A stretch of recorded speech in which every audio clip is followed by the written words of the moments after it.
기도의 자리에 나오신 여러분을 진심으로 환영하고 축복합니다.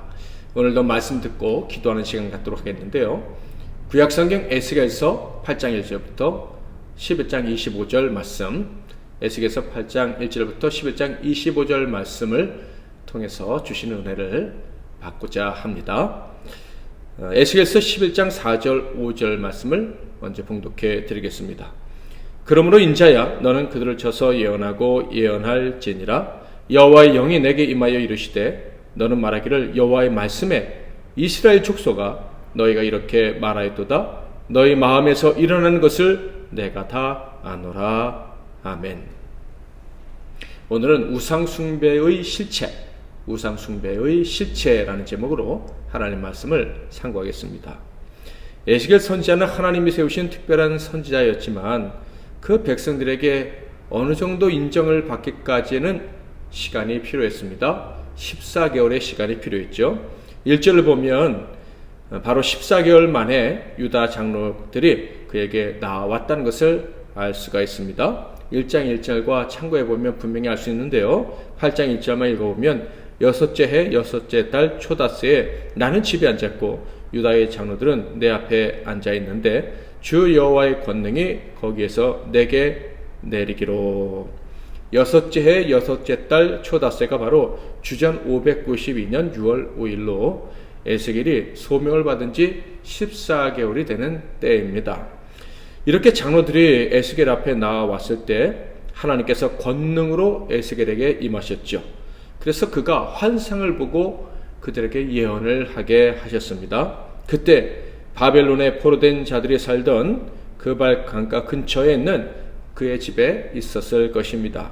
그런데 그가 하나님의 권능이 임하시는 순간 그의 영혼은 예루살렘으로 날아감을 깨닫게 되죠. 그리고 그곳에서 일어나는 일들, 심각한 우상숭배와 그로 말미암은 심판을 목격하게 됩니다. 그리고 그 본 것을 예언을 하는 것이죠. 에스겔서 8장 2절부터 3절, 내가 보니 불같은 형상이 있더라. 그 허리 아래의 모양은 불같고 허리 위에는 광채가 나서 단새 같은데 그가 손 같은 것을 펴서 내 머리털 한 모숨을 잡으며 주의 영이 나를 들어 천지 사이로 올리시고 하나님의 환상 가운데 나를 이끌어 예루살렘으로 가서 안뜰로 들어가는 북향한 문에 이르시니 거기에는 질투의 우상 곧 질투를 일어나게 하는 우상의 자리가 있는 곳이라. 여기서 우리는 아주 놀랍지만 그러나 참담한 현실을 목격하게 됩니다. 단순히 놀랍다고 할 수 없는 참혹한 일을 목격하게 되었다는 거예요. 에스겔이 예루살렘 성전에 도착했는데 거기에 질투의 우상이 세워져 있었던 것입니다. 질투의 우상은 하나님의 질투를 유발하는 우상을 말하는 것으로 당시에는 거기에 아세라 여신의 목상이 세워져 있었을 것이다 라고 여겨집니다. 그런데 이 모습이 참담하다고 느껴지는 이유는 4절에 있어요. 이스라엘 하나님의 영광이 거기에 있는데 내가 들에서 본 모습과 같더라. 우상 숭배가 있었던 그 추악한 자리, 그 성전에 있는 자리에 하나님의 영이 함께 계셨다라는 거예요. 우상 숭배가 있다는 것 자체로도 참담한 일인데 우상 숭배하는 현장에 하나님의 영광이 함께 있었다. 얼마나 기가 막힌 일입니까? 그래서 4절 말씀은요, 우리나라 말로 그런데 보라라는 감탄사로 시작이 됩니다. 왜 힘내라는 말인데 에스겔이 참으로 기가 막혀서 참으로 놀라서 이런 감탄사를 외쳤다는 것을 알 수가 있어요. 우상 숭배가 있다. 질투를 유발하는 신이 거기 세워져 있었다. 그런데 보라, 거기에 하나님의 영광이 있었다. 이런 하나님의 영광이 머물러야 할 자리에 우상이 서 있었으나 하나님은 여전히 거기에 계셨던 거예요. 아마도 에스겔은 너무나도 민망했을 것 같습니다. 너무나도 죄송해서 쥐구멍이라도 찾아 들어가고 싶었을 것 같아요. 그는 놀라고 너무 마음이 아파서 왜 있네 라고 외칠 수밖에 없었죠. 그런데 그가 놀랄 일은 그것으로 끝이 아니었습니다. 성전 안쪽으로 들어가면 들어갈수록 더 놀라운 일들이 있었는데요. 하나님께서 그를 성전 더 깊숙한 곳으로 데리고 가시면서 그 전에 이런 말씀을 하셨어요. 8장 6절. 그가 또 내게 이르시되 인자야 이스라엘 족속에 행하는 일을 보느냐. 그들이 여기에서 크게 가증한 일을 행하여 나로 내 성소를 멀리 떠나게 하느니라. 너는 다시 다른 큰 가증한 일을 보리라 하시더라. 성소 앞에 서 있는 가증한 우상 때문에 가슴이 무너진 에스겔에게 더 비참한, 더 끔찍한 일을 보게 될 거야 라는 말씀을 하나님이 하신 거예요. 그리고 그를 데리고 성전 안으로 들어가시는데 한 담벼락 앞에 세우셨어요. 그런데 거기 보니까 구멍이 있습니다. 하나님이 그 구멍이 난 담을 헐라라고 명을 하십니다. 그래서 그 담을 헐었더니 다른 문이 나타났어요. 7절 8절. 그가 나를 이끌고 뜰문에 이르시기로 내가 본즉 담에 구멍이 있더라. 그가 내게 이르시되 인자야 너는 이 담을 헐라 하시기로 내가 그 담을 허니 한 문이 있더라. 에스겔은 이어진 하나님의 명령에 따라서 그 문을 열고 들어갔는데요. 거기서 그는 참으로 참담한 일을 또 목격하게 됩니다. 9절 11절. 또 내게 이르시되 들어가서 그들이 거기에서 행하는 가증하고 악한 일을 보라 하시기로 내가 들어가 보니 각양 곤충과 가증한 짐승과 이스라엘 족속의 모든 우상을 그 사방 벽에 그렸고 이스라엘 족속의 장로 중 70명이 그 앞에 섰으며 사반의 아들 야사나도 그 가운데에 섰고 각기 손에 향로를 들었는데 향연이 구름같이 오르더라. 그 비밀스러운 방 안에 무려 장로 70명이 있었던 거예요. 70명의 장로는 어떤 사람들입니까? 이들은 한국의 국회의원 70명 정도라고 하면 좀 이해하기가 쉬우실 거예요. 그러니까 유다 백성들에게 아주 강력한 영향력을 행사하는 지도자들이었다라는 거예요. 그들이 성전에 들어와 있었어요. 당연히 백성들이 이 사실을 알았다면 이 장로들이 성전에서 기도를 한다든지 거룩한 일을 하기 위해서 들어갔을 것이다 라고 생각을 했을 거예요. 그렇게 믿었을 거예요. 그런데 그 영향력 있는 자들이 성전 깊숙한 비밀한 방에서 한 일은 무엇이냐 하면 한마디로 가증한 일이었던 거예요. 방 안에 곤충과 짐승 같은 하나님이 가증히 여기시는 생물과 그리고 우상들의 그림을 벽화로 다 그려놓고 향을 가득 피운 채 영적인 행동, 그러니까 그 우상들에게 제사하는 행위를 하고 있었던 거예요. 비밀하게. 어쩌면 사탄이 강력하게 역사하는 가운데 환각 상태에서 더러운 행위들을 하고 있었을지도 모릅니다. 그래서 하나님 말씀하십니다. 바로 이런 죄악들 때문에 내가 유다를 버린 것이다. 저는 여기서 에스겔의 심정이 느껴지는 것 같았어요. 그리고 지금 우리의 현실을 보고 있는 것 같은 우리의 현실이 이렇지 않을까라는 생각, 다양한 생각들이 들었습니다. 지금 우리나라와 전 세계의 정계 그리고 교계는 어떤 상황이 있을까요? 우리나라만 한정해 본다면 존경받는 교계를 포함한 소위 기독교 지도자들이 WCC와 그의 주장에 동조하는 자들이 많습니다.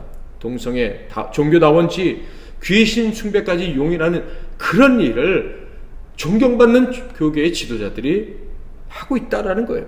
그들을 보면서 그들도 혹시 은밀한 방에 모여서 가증한 더러운 제사를 드리지는 않을까라는 상상도 혼자 해봅니다. 만약에 그들의 수가 70명이라면 즉 무시할 수 없을 만큼 영향력을 끼치는 수가 그런 짓을 하고 있다면 과연 우리 한국과 한국 교계에 어떤 일이 벌어질까? 갑자기 두려운 마음, 그런 생각이 들었어요. 그런 일이 없기를 바랍니다. 그런 일이 없도록 우리는 교회와 세상에서 활동하는 지도자들을 위한 기도를 멈추지 말아야 할 것입니다. 그들의 영혼이 더럽고 가증한 것들에 오염되지 않도록 기도해야 되고 혹시 오염됐다면 속히 회개할 수 있도록 기도해야 할 것입니다. 그런데 이런 가증한 일들은 어떻게 보면 시작에 불과했다. 이것이 하나님의 말씀이었어요. 하나님은 에스겔을 성전의 또 다른 곳으로 계속해서 인도해 가시는데요. 그렇게 인도하시면서 하신 말씀이 에스겔을 더 절망스럽게 만든 말씀이었습니다. 8장 13절. 또 내게 이르시되 너는 다시 그들이 행하는 바 다른 큰 가증한 일을 보리라 하시더라. 앞으로 더 가증한 일들을 보게 될 거라 하셨는데 어디에서요? 성전에서. 그 말씀대로 그는 다음 장소에 이르자 기가 막힌 광경을 보게 됩니다. 8장 14절.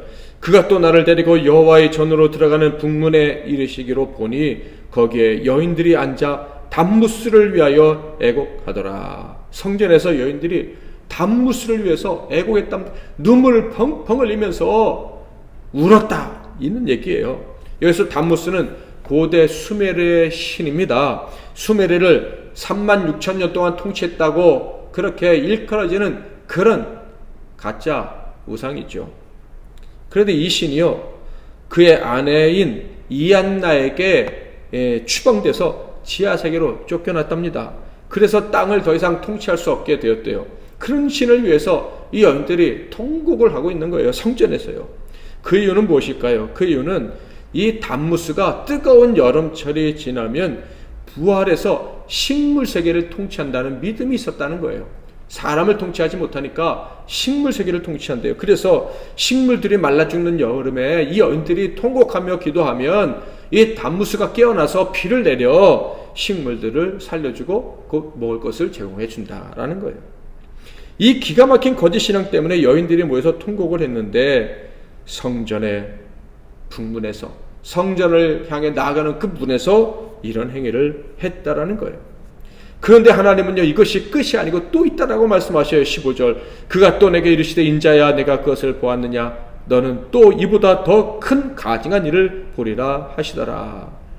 또 다른 가증한 일은 성전들 안에서 벌어지고 있었습니다. 16절.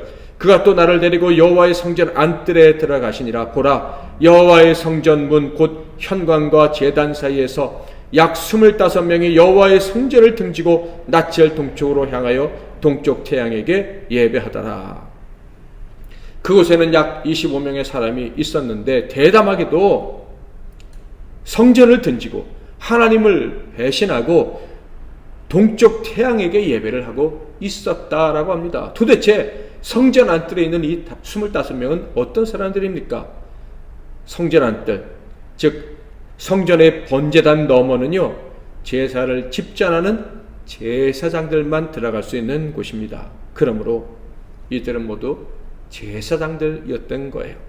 그러니까 24반열, 24그룹으로 되어 있는 이 제사장 집단의 대표들 24명과 그들을 총 감독하는 대제사장 1명, 이렇게 25명의 제사장들이 거기 있었던 거예요. 그런데 그들이 그곳에서 하나님이 아닌, 하나님께 제사하는 그 번제단 뒤에서 하나님이 아닌 우상, 그것도 태양신을 섬기고 있었다라는 거예요.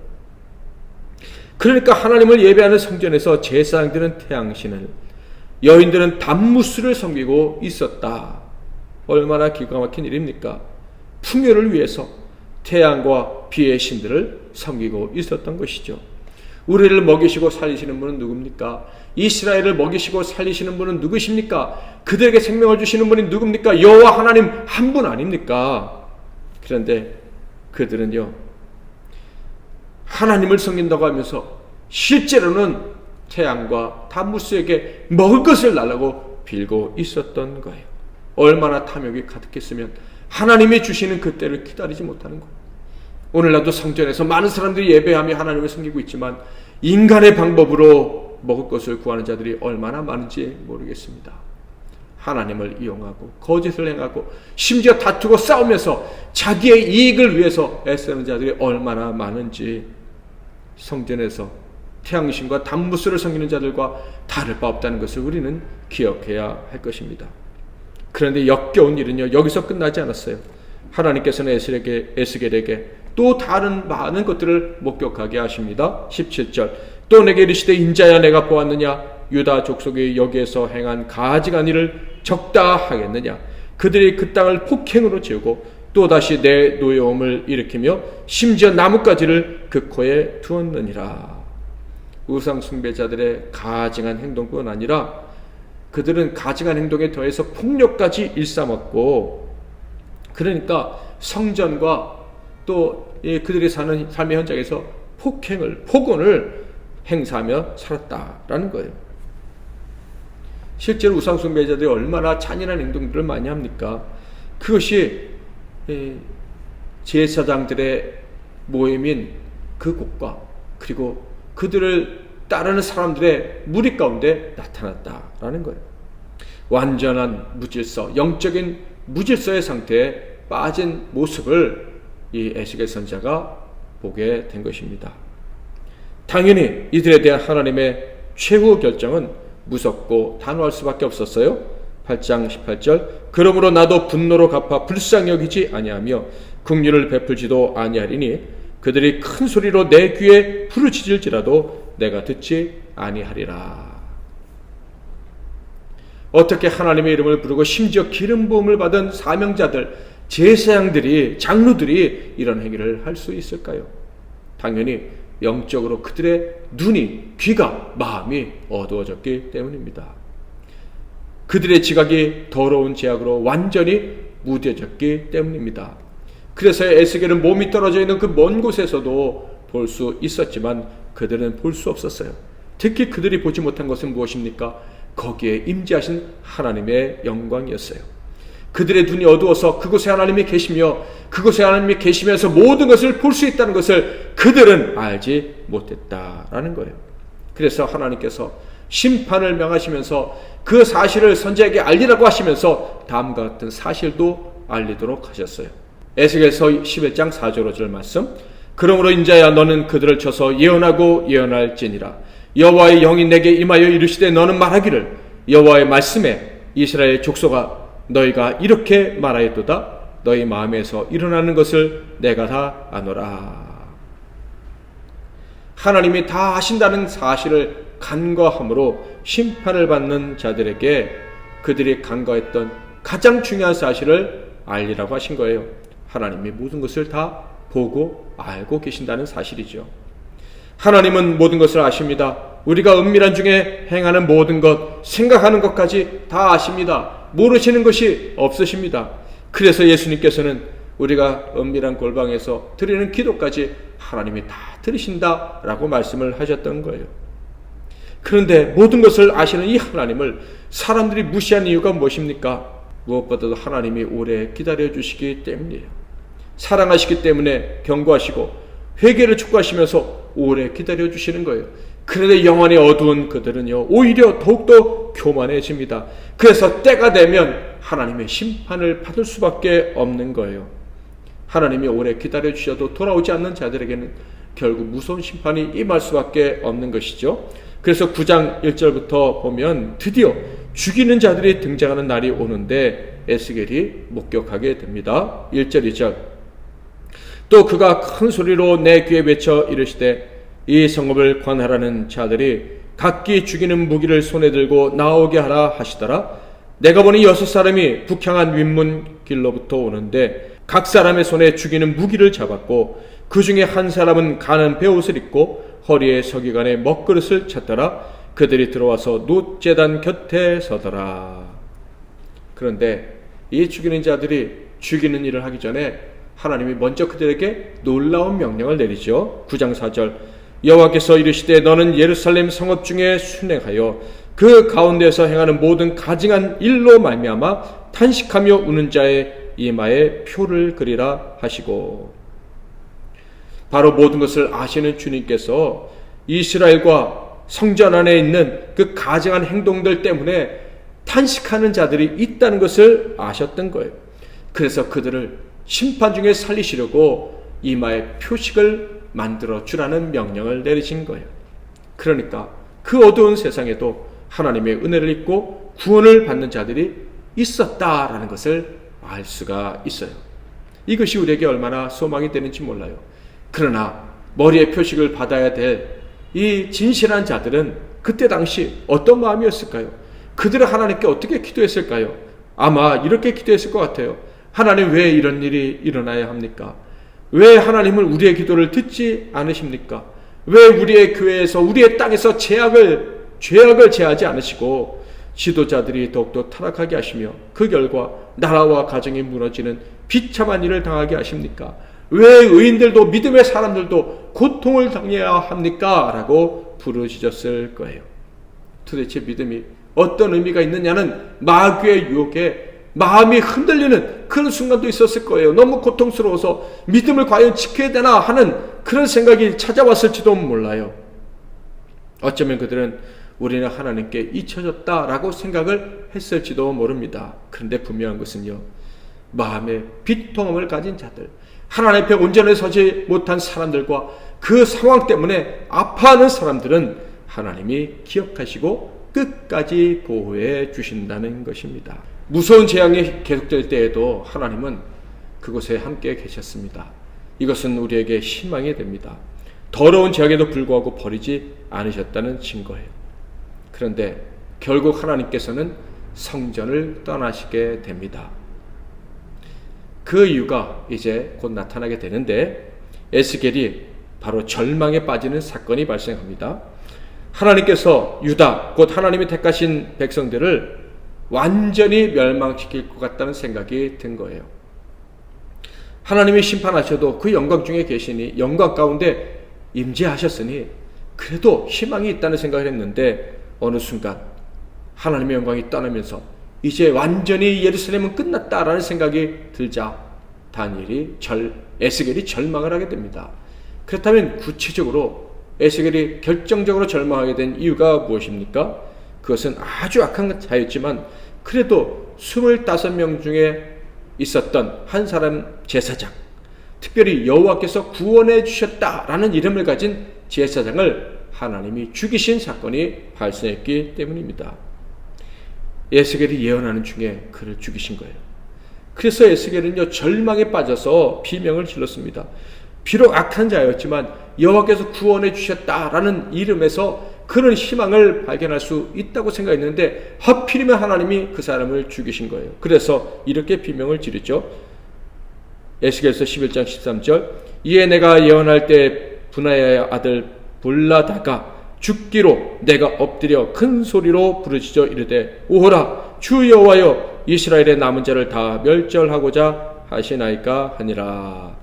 이렇게 부르짖은 에스겔에게 주신 하나님의 대답은 무엇입니까?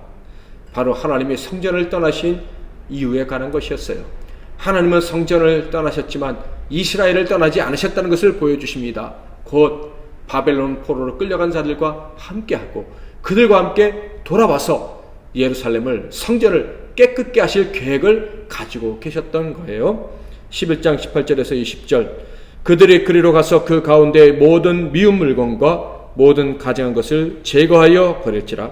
내가 그들에게 한 마음을 주고 그 속에 새 영을 주며 그 몸에서 돌 같은 마음을 제거하고 살처럼 부드러운 마음을 주어 내 율례를 따르며 내 규례를 지켜 행하게 하리니 그들은 내 백성이 되고 나는 그들의 하나님이 되리라. 아멘.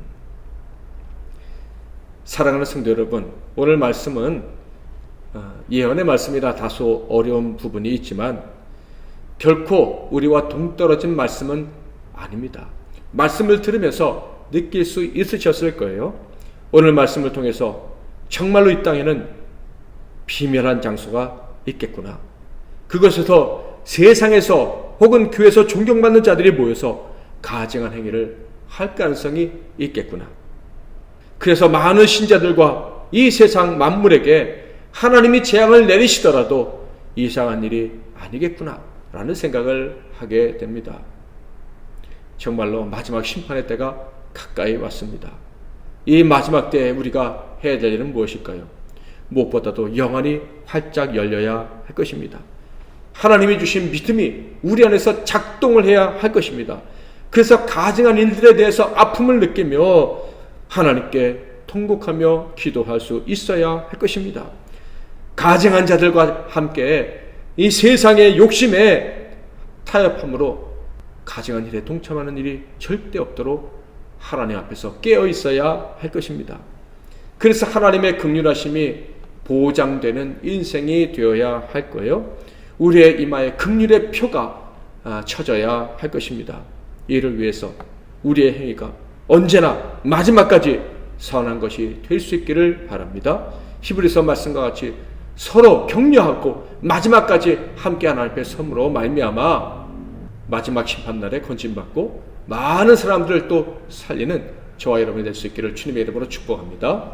히브리서 10장 24절 25절 말씀 읽고 찬양하겠습니다.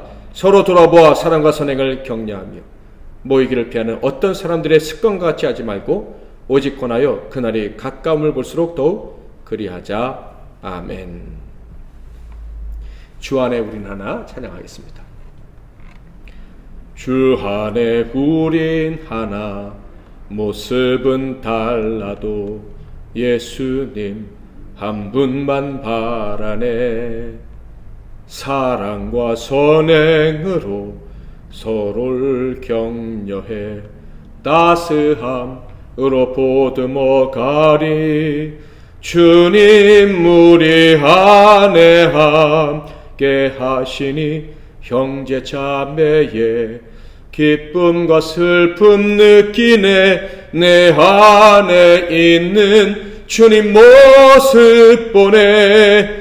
그분 기뻐하시네.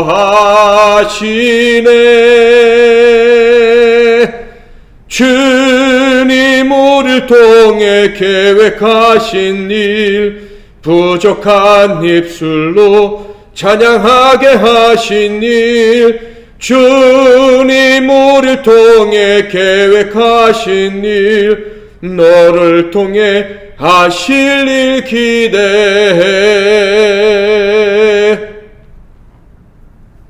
오늘도 말씀 붙잡고 기도하는 시간 갖도록 하겠습니다.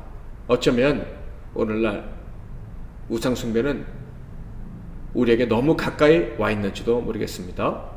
어쩌면 우리가 우상숭배의 현장에 있는지도 모르겠습니다. 이 시간 하나님께 우리도 모를 우리 자신과 이 땅의 교회들과 믿음의 사람들의 죄악을 회개하고 마지막까지 정결한 신부로 주님 앞에 서는 우리 자신과 교회가 될 수 있도록 기도하겠습니다. 제가 먼저 잠깐 기도하고 여러분 각자 기도의 제목을 가지고 또 말씀 붙잡고 기도하시고 편안한 밤 맞이하시길 바랍니다. 기도하겠습니다. 하나님 아버지, 오늘도 우리에게 하나님 말씀 들려주시니 감사합니다. 오늘 말씀을 통해서 우상숭배가 얼마나 무서운 죄인지, 우상숭배라는 것에 우리의 영혼을 빼앗기면 얼마나 가증해질 수 있는지를 새삼 깨닫게 됩니다. 그리고 그 우상숭배가 우리에게 너무 가까이 와 있는 것은 아닌지 두려운 마음으로 돌아오게 됩니다. 우리가 모르는 사이에 우상숭배가 우리 가까이 와 있다면 우리의 영을 깨워주셔서 싸워 무찌르게 하시고 정결케 하여 주시옵시며, 우리 자신뿐만 아니라 이 땅의 많은 교인들, 특별히 이 땅의 지도자들에게 은총을 베풀어 주셔서 우상숭배의 죄악을 회개하고 돌아옴으로 자기 자신과 이 땅을 패망으로 이끌지 않는 자가 되도록 은혜 베풀어 주시옵소서. 우리의 기도를 들어주신 주님을 찬양하고 우리에게 새날 그리고 영원한 나라를 주실 줄 믿고 감사드리며 우리 주 예수 그리스도의 이름으로 기도하옵나이다. 아멘.